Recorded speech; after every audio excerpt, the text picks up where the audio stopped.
Hey guys, welcome to the channel. We're here in beautiful Hilton Head Island, South Carolina. The channel's all about having a good time and the low country life, and we're going to showcase the golf culture here in coastal South Carolina. And today, I got a great friend of mine, a low country legend right here, Bob Walton, and he's invented the putt ruler. We're going to let Bob talk about that a little bit and his background and coming to the low country of South Carolina. But it's an honor to have you here today, Bob. We've known each other for a long time. I don't let a lot of people mess with my putting because I consider myself a good putter, but I got 3 putters in the bag today for a reason, because I'm a little screwed up right now and I need some help. So you've seen it, you've worked with pros, teaching pros, great amateurs. Tell us a little bit about the device and welcome yourself to YouTube. Yeah, well, thanks. It's a pleasure to be here. Always a pleasure to be with you, my friend. I do coach putting, but I coach all aspects of the game. There are actually 5, what I call 5 parts to the game. You've got the long game, the short game, the putting, and then of course you got the 2 mental things. You've got the emotional part of the game, which, as you know, well, that's what's going on with me. I've lost my confidence a little bit. As a confidence putter, the confidence is gone. When that happens, you're all over the place with the putting. So. Yeah, and it touches every part of the game. Even your course management, it touches that part. Absolutely. But the putting is 42% of the strokes that you take in the game. Doesn't matter whether you're a tour player or whether you're a 25 handicap. The statistics show that about 42% of the strokes that you take on any given day that you play golf are putts. The long game is about 32%, and the short game is about 26%. So we all like to get out there on the range and beat balls, but the fact of the matter is that the short game, which are basically the shots that are not full swings inside 50 or 60 yards, and the putting comprise what, 26 and 42? What is that, 68%? Yeah, that's right. That's right. And the long game is 32%. So when I teach, I always want people to understand that there's these 5 parts to the game. 3 of them are actual swinging shots or stroking shots, and the other 2 are mental. The emotional side and the course management side. So with that, those parts of the game, how much time of your practicing do you recommend to amateurs, professionals, anyone playing golf on the putting side or short game of the game, part of the game? Well, if it's 42% of your strokes, you got to at least spend that much time, but there's an emotional side to the putting because it's when you finish the hole, when you finish the round, when you finish each 9 holes. And so if you aren't a good putter, it leaves a bad taste in your mouth, and then typically you can go to the next tee, and if you've got out of bounds or water there, you can hit a bad tee shot because you haven't settled the emotional side of things. Yeah. So I always tell people, look, spend at least 50% of your time on putting. It's that important. Okay, 50%. Yeah. So, when you're struggling with your putting and you're 3 putting a lot, I'm the type of player, I don't hit a lot of greens for a good player. I mean, I average about 10 to maybe 11 greens around, but I have a good putter, which saves me, which keeps my handicap pretty low. So now, like you just said, I've lost my confidence with my putter. That's trickled into my iron play and my driver play, trying to make up for the weak putter. So now I'm real erratic with my driver, my irons, I'm hitting less greens, and then I'm not putting as well, and my scores, my handicap is going way up, which is why we're here today. So I need some help today. And, I thought I'd solve the problem by getting an $800, Bettinardi putter and another putter, and that hasn't worked Well, either. if you believe in it and it gives you confidence, it'll work, right? That's right. So tell us a little bit about the putt ruler. Look, I've got mine. I've had this for about 2 years here. I still got it, and started working on it again the other day. But this is a great day for us to reinforce the putt ruler system. And all of these different areas of the game, you designed a putting device. So tell us why, and give us a background on the putt ruler. So you need 3 skills in order to putt well. You need the skill of being able to read the green, which is nothing more than finding an accurate start direction. Which we're going to do a lot of today, right? Which we'll do a lot of. And the address position, where you can take a consistent address position according to the start line that you've chosen. and then the actual stroking part to be able to start the ball in the correct direction with speed control. So those are the three elements of putting, and that's what I work on with all of my students. You have to be able to read the green to find the start direction. You have to be able to be consistent in your address position and consistent in your stroke. I can teach, and most any good teacher can teach a good address position and can teach a good stroke. What has always been very hard to teach is the green reading aspect. So for years you would give the fellow a putt, maybe it's a right to left breaker, and you'd stand behind it and he'd say, well, it's 2 balls out on the right. And then you'd stand behind and he'd actually hit the ball a foot out to the right, and when it goes in, he'll turn around and say, oh, see, it was 2 inches out. And then I would have to say, well, no, you actually started that a foot. And then he would turn around in disbelief, and then the video camera comes out. And then the bad part is when I sent him on his way, he couldn't practice it on his own. So I decided that I needed to invent something that would actually show him, make him putt the ball in the correct direction, so that he could look at the result and say, oh, gee, I didn't play for enough break, or the speed was off, whatever. So students always need a way to practice on their own in between lessons. So that was my impetus. Yeah, we talked a little bit off air before we got started here. You were a caddy at one point in time, and I grew up as a caddy as well. And reading putts for golfers, you tell them where to hit it, and they don't always hit it there. They've got a different idea. But if you watch the tour caddies, I watch a lot of golf, and I'm always watching the caddies and what they're doing. And those caddies are going to do a lot of the green reading that we're doing today. So we're going to be teaching you guys out there how to read the greens properly. And when you watch these tour caddies, these guys are reading the greens the same way as Bob and his advice today. So bring us up to speed a little bit before we get out there of some of the instructions that we're going to be going through on reading greens. Just, a 3-step process maybe.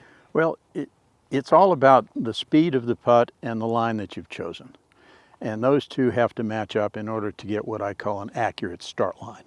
Okay, it used to be in years past, caddies and players needed to read putts the same way in order to be compatible, but they never read them accurately. They were either aim right pull putters or aim left push putters.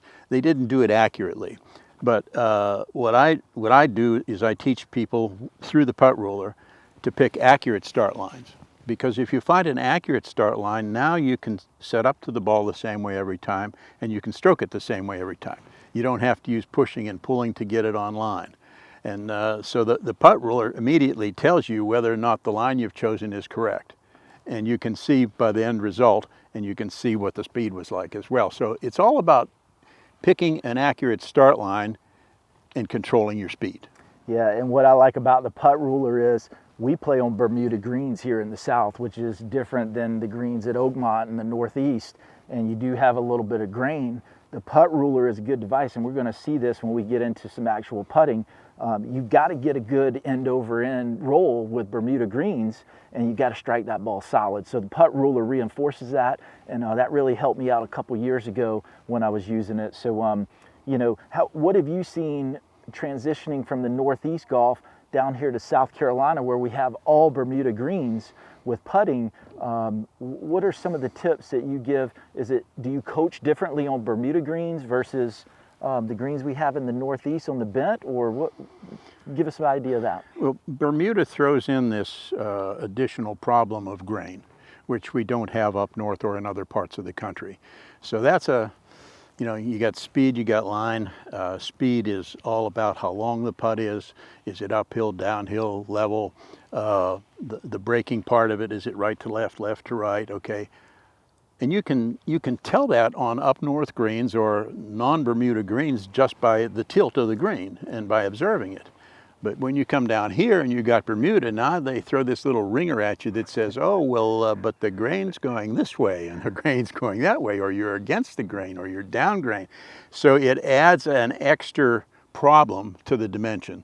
I don't teach it any differently, except that I introduce the fact. Be aware of it. Be aware that there's grain, and I try to teach them that down grain putts are going to be speedy and up grain putts are not, and when it's left to right, that's going to help the putt break that way, and so forth. Which is important, and that's why the putt ruler is such a good device, is because grain, you got to have your speed right. If you're going into the grain, going down, you've definitely got to have that ball with consistent speed. And we're going to talk about and show everybody out there the different strategies that the putt ruler allows you, or your advice on putting.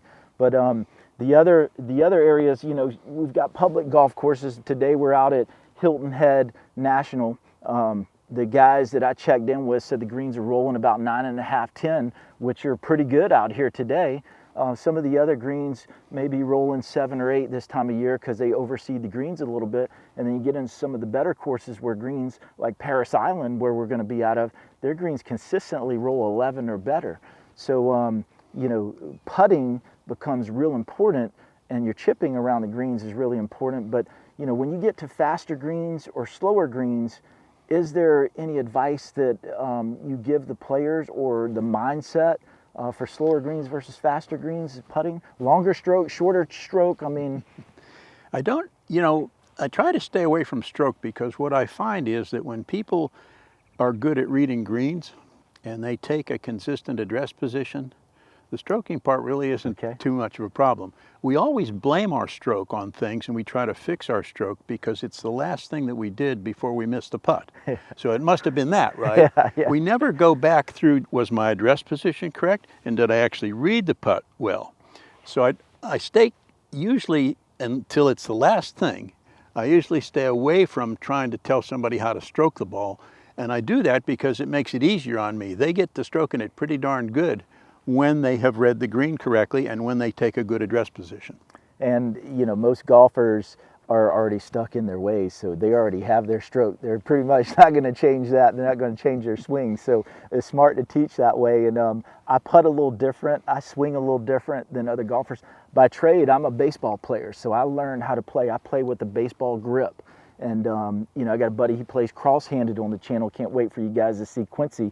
And maybe Quincy will show up today and you can see that cross-handed shot every shot. But I do putt left hand low, which is real comfortable for me. And, you know, I just don't, I've totally lost my confidence with putting. I mean, when I'm putting good, I walk the ball in the hole. So as soon as I hit it, I'm almost walking the ball in the hole. And I can't do that anymore because I know that I'm going to miss the putt before I even get over it. So, and I watch some of these pros, you already know when they're going to miss the putt on TV. Yeah. And Johnny Miller was the best. I mean, I missed Johnny on because he said, folks, that was just a choke right there, you know. But, you know, the putting comes down to the most important part of the game for me. Somebody doesn't hit a lot of greens, you know, having a good putter, that always saves the day. And making that putt for par is just as important as, you know, if not more important than making birdies. So everybody likes to make birdies, but I like to, you know, save a lot of pars with my round. And if my putter goes bad, I start getting into these high scores and I start getting discouraged. So, but you say you're ball striking, so the average PGA Tour player only hits 12. Okay. If you're hitting 10, you're doing pretty good. So I'm doing pretty good. All right. Well, I'm doing all right with that. So when I do putting seminars, or even when I'm working one-on-one, one of the things I like to bring up is, how does the tour player shoot under par? Well, he doesn't do that with his ball striking. Okay. They don't hit 18 greens around and hit the par 5s and 2 to get under par. It doesn't work like that. Out of the thousands and thousands of rounds, over 14,000 rounds played on the PGA Tour every year, only a handful each year, 4 to 6, does a guy hit 18 greens in regulation. Yeah. And that's even par. Yeah. Okay, because you're allowed 2 putts per hole when you stack it up against par. Okay, so how do they hit 12 greens around and shoot 2 under? Well, they take 28 putts. Yeah, exactly. So it's the putting that enables you to shoot good scores.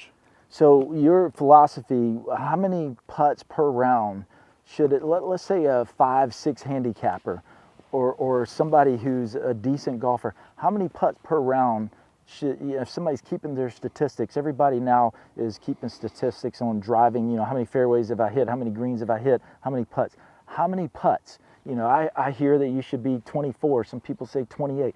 What should you be? I consider myself a competitive amateur, you know, less than a 5 handicap. How many putts should I look to have per round? as little as possible.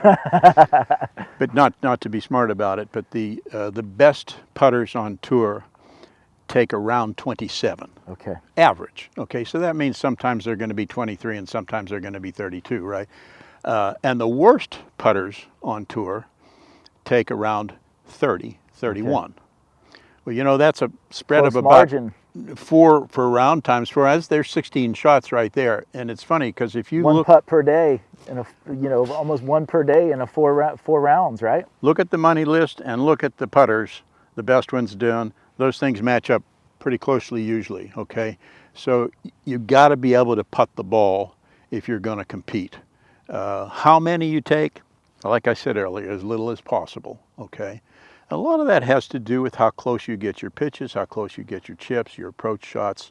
And today, here's another thing. Today on tour, and I don't go out there anymore, but I've got people out there who are out there, and they tell me that with all the statistics now that they have available to them, they have realized that the only way that they can really control putts is inside 10 feet. Once they get outside 10 feet, even as good as the greens are and as good as they are at reading and everything else, it becomes a little bit happenstance as to whether or not they can get the ball to go into the hole. So about 90% of their practice in putting these days is 10 feet and in. Wow. Because they feel like that's where they can influence with their abilities more so than long. Another statistic that's out there is they will three putt, they will have their propensity to three putt will be greater than one putting when it gets to about 32 feet in length. Okay. So I'll teach a 20 handicapper, and I'll set up a 20-foot, 30-foot putt for them, and I'll say, okay, what are you trying to do? And they say, well, I'm trying to make it. When their ability means that they should be trying to two-putt the darn thing or be happy to two-putt the darn thing. So you have to understand what your abilities are too, and you have to be able to say, this is what I'm trying to do with this putt. And sometimes two putts is great. Yeah, that's right. That's right. So, you know, you've got Oakmont on your shirt here. We're in the low country of South Carolina. We don't have a lot of slope around here, so the greens are relatively flat. We've got Bermuda greens. You have a lot of experience at Oakmont, and tell us about those greens up there, because you know, the player who plays in the Northeast, they got a lot of slope, really fast greens, bent grass.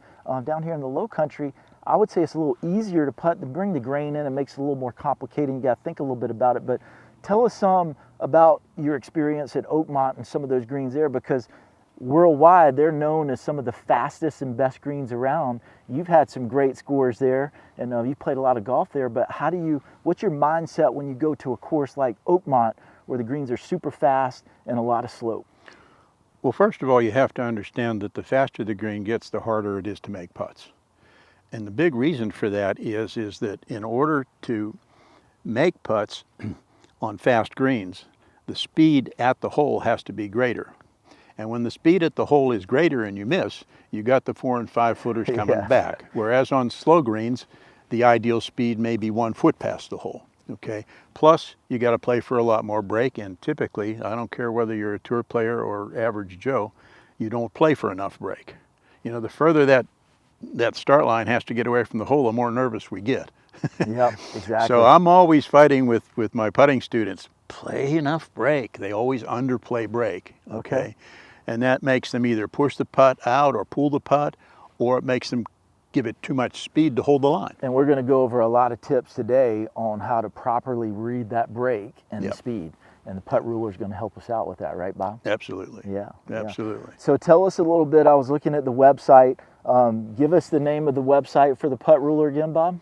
It's just the puttruler.com. So puttruler.com. I did see on there, endorsed by Bob Ford out of Oakmont, Rosie Jones, Skip Malik. You've got some great endorsements there. Yeah. Tell me about some of those professionals and you know, some of the other students that you've had that have used the putt ruler besides Benji Getzi.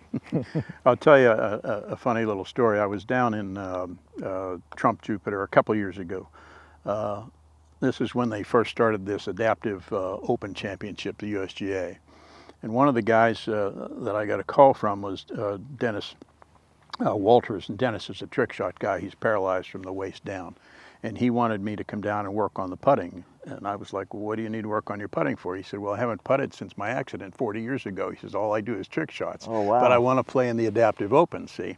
So anyway, I went down there with Dennis, and we taught him how to putt in the car, putting side saddle. While I'm down there, I see Loren Roberts walk out on the putting green. Loren was on the tail end of his senior tour at that time. But I remember Loren because he lost the U.S. Open in a playoff at Oakmont. Yeah, yeah. So I said, is that Loren over there? And Dennis said, yeah, it is. And after a while, Loren made his way over, you know, and introduced. He said, what are you guys doing? And so we told him what we were doing. He said, oh, so you're a putting coach? And I said, yes. He said, well, what do you tell people? Because he's one of the great putters, right? That's He's right. like, I'm going to check this guy out, right? And I said, well, putting is all about speed. He was standing there with his putter. He dropped it on the ground. He said, that's what I tell people all the time. One of the greatest putters ever. So we spent an hour with the ruler and everything. And that's just one story. You know, different people that I could say that helped me with putting. Ben Crenshaw. There was a guy, even Jack, okay. I had opportunities to talk to people and pick their brain about putting. Bob Murphy was a great putter back in the 70s and 80s, okay. So I was always real curious as to how they approached putting. And what I found out was that they read putts for speed before they pick line. Exactly. Because different speeds are different lines. What you know, last time we went through the system, instead of staying behind it, and we're going to get into that here in a few moments, but we were kind of reading it from the side. What is the principle of that, and why is that important for that aspect of reading the putts? We have to read the putt for speed so that you know what line you pick. So a ball that rolls slowly is going to break more. It has more opportunity to break. So downhill putts are going to break a lot more than uphill putts, where the ball has to be hit with more speed going up the hill. It doesn't have a chance to break as much, okay? So you have to read the putt for speed before you can pick line. How do you read speed? Well, how long is the putt? Is it uphill? Is it downhill? Is it level? What are the greens rolling at this day, okay? And you can see that from the side of the putt better than you can see it from behind. Okay. Okay, so it's like if I was going to ask you how long this putter was, do you want me to show it to you like this? Or do you want to see it like this, right? So this is looking at it from the side. Same way with tilt, okay? How many degrees is that tilted? Well, I don't know, but I might be able to tell if I turn it this way. See, is it uphill, downhill, in other words, you know? So the idea about reading for speed first from the side and then going behind it where you can see the tilt left and right and picking your line based on how fast you have guessed or estimated the ball is going to roll helps you to pick accurate lines. Yeah, and guys, we talked about this earlier. The putt ruler is great, but Bob's philosophy on putting is going to help you with your putting. So it's a great episode here. I can't wait to get into it. But Bob, tell us a little bit about your background. You know, the channel is about the low country lifestyle. We've got over 60 golf courses. We're going to try to show you all those golf courses here.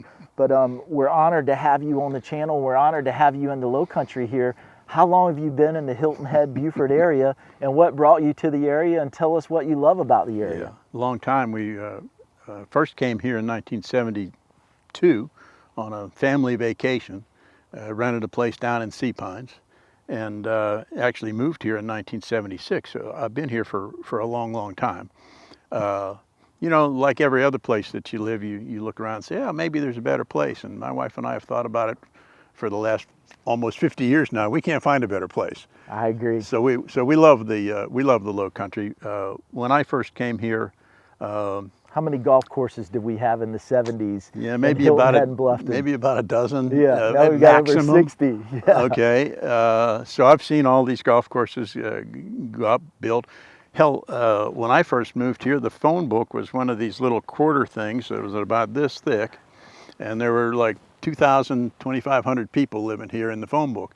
So you knew everybody, basically. You ran into everybody all the time. Now we got, what, almost 50,000 people living here, and we don't have phone books anymore. Well, and even back in those days, you know, you start in the 60s and you get into the 70s, golf has been part of the Low Country. Oh, we're rich in golf here in the Absolutely. Low Country, and we're blessed to have all of these courses. And, you know, the channel, we're going to showcase that lifestyle. And we're gonna, showcase people like you with a putt ruler, and we're blessed to have so many different personalities. And when you have 60 golf courses and you're a worldwide destination, you get a lot of different people moving to the area. And I'm like you, I grew up here in Beaufort, and there were not that many courses in the area. Now that we have 60, and Bob Collar and I started adding them up, there's maybe 65 of them, and I've only played about 30. So I'm excited to play some of these other courses. But give me your top 5 if you want to in the Low Country.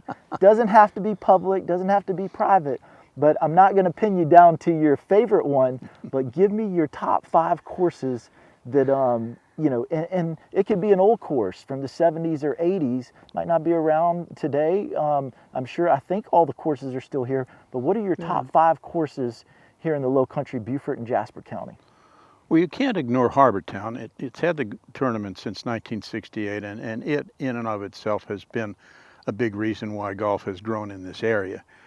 And it's a very cool, very unusual golf course, so you have to have Harbortown. Anybody that doesn't have Harbortown on the list is missing something. That's right? my favorite. That is the ultimate equalizer. I love that course, and I love to watch the guys just fight, hitting those great drives and can't hit the green, and then they're forced to shape all those shots and everything. And Pete Dye and Jack Nicklaus, they did such a good job with those small greens. And although they're relatively flat, but you have just little tilts here and there coming out of the bunkers where you can't really spin it on that Bermuda going downhill, and it gives the guys fits sometimes. So what are some of the other great courses around here? I like the couple of the Nicklaus courses that have been built. I have a lot of respect for that organization, and I have some friends who are there.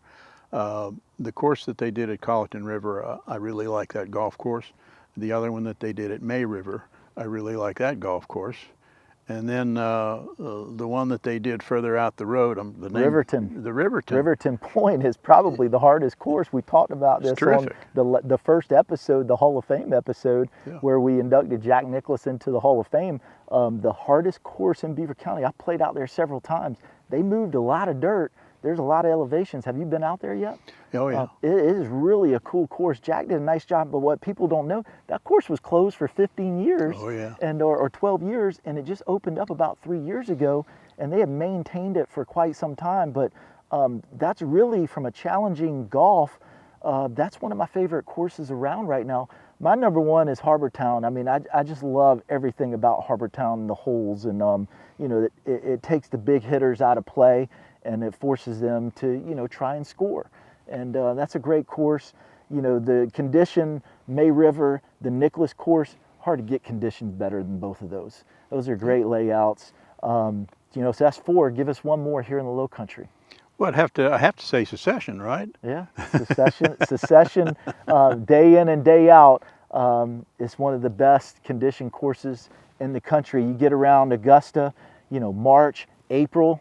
I've been to Augusta a few times, and that course is, in my opinion, same conditions almost as Augusta. So that's hard to do, but they do a great job over there.